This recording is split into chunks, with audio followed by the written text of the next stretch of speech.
Hello, let's do a video on feeding flies. Yeah!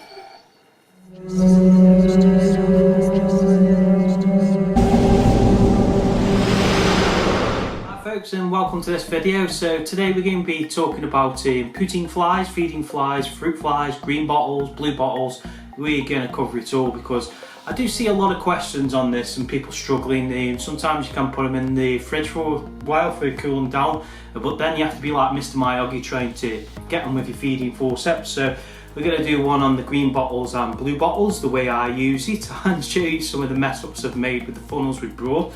And we'll also be looking at an easy way to feeding fruit flies using another tub as well as the tub you've got with some Vaseline. So we'll go into that a bit more, and I'm hoping this makes life a bit easier. You can use this for feeding your jumping spiders and other inverts as well. It's something I've used all the time. So we'll have a little look at it, show you how we do it from the start, scratch, setup, and how I keep the flies, and we'll go from there. Hi folks, so just going to show you a simple setup for the flies. So this is a 32 ounce tub without the lid on.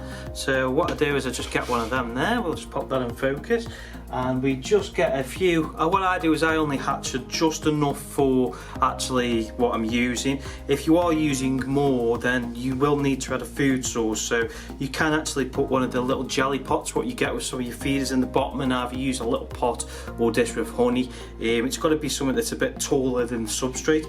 So what I do is I just add a few, so like say about 10 or 12, something like that, and actually one's hatched already in there, but we won't worry about that. And what I'll do is just add a bit of sawdust like so. There we go. And then what you need next is actually some tights, women's tights. Now these are one size fits all, and I have actually used one of the legs already. So what you do is you just cut the leg off.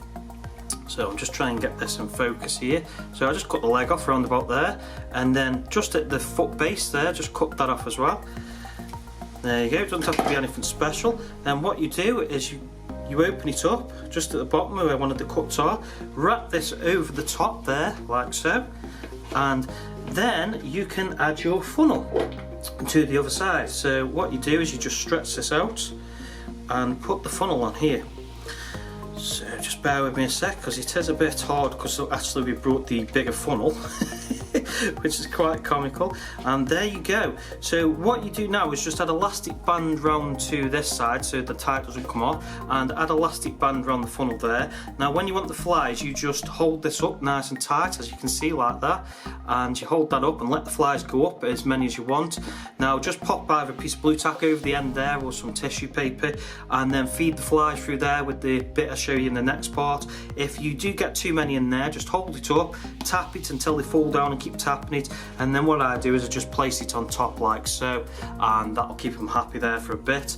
Now moving on to the next thing is fruit flies. So we've got a fruit fly culture here, and yes, sometimes you do get ones that fly, which can be a pain. So same thing again, is get yourself a nice tub.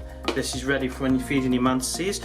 Some Vaseline, petroleum jelly, and just take a slight little bit onto your finger and rub this just along the top, all the way around. Get a bit more, rub that onto the top, and just keep rubbing it onto the inside along the top, so far down. There you go. Now what you want to do is, I'll tap this somewhere else, just get your fruit fly tub, and you can either tap it on a surface, or what I do is I just bang it like that, which knocks the fruit flies down to the bottom. Open the top, and what you do then is just tap it in.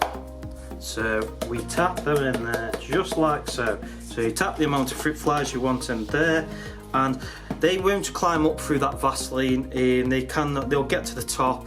I mean, I could stay here and record it. The other option you've got is you can put these in the fridge for a slight time.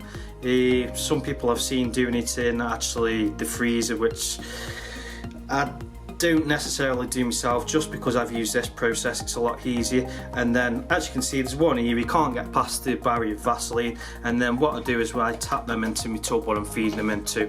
So just remember, a bit of Vaseline, not loads, and if you're washing this off, it's best to give it a good wipe with some kitchen towel first. Regarding the funnel based system, always remember is after your flies have died is empty this out and wash it thoroughly with hot water, and you could even chuck these tights in some hot water and dry them out. So hope that helps, and let's go on to the next part of the video.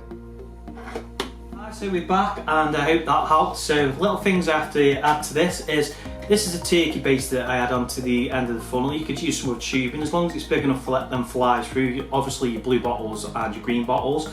Maybe you could use it for curly wings if you're hatching them. I didn't show you that, but I'm not a massive fan of curly wings. They take so long to hatch sometimes.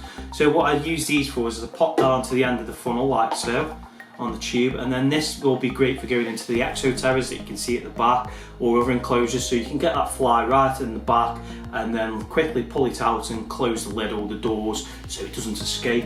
Now, one thing I must add is when purchasing your funnel, make sure you buy the right size one, because I ended up buying this. Oh my god, it's like a little hobbit funnel. It wasn't like what we looked on the picture, so that was quite comical. And then we were trying to get one what was the similar size to one I had before that fitted into my 16 ounce and 18 ounce tub. So these holes that you see here, there, but it didn't fit in. So obviously what I do now is I use the big one that my wife got me. So that literally just fits over the hole, so they go in, so that's fine. But it did feel like when I brought the little one and my wife brought the big one, it just felt like one of these moments. No, God! No, God, please, no! No! No! No! Okay everybody, I hope you enjoyed the video. Don't forget to subscribe. I've noticed a lot of people not subscribing. No pressure. Do it. Do it. Do it. Any case, peace out folks. Hope you enjoyed the video. Catch you in the next one. Bye.